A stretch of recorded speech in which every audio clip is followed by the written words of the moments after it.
Today, we are taking a closer look at a collectible figure from Fuggler Series 2.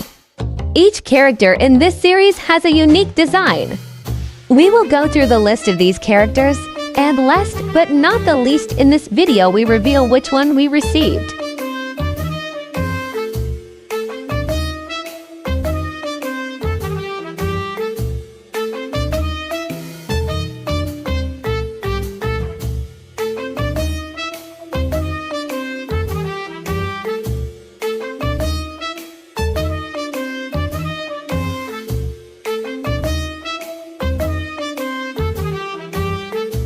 Let's take a closer look at the details, textures, and overall style of this figure.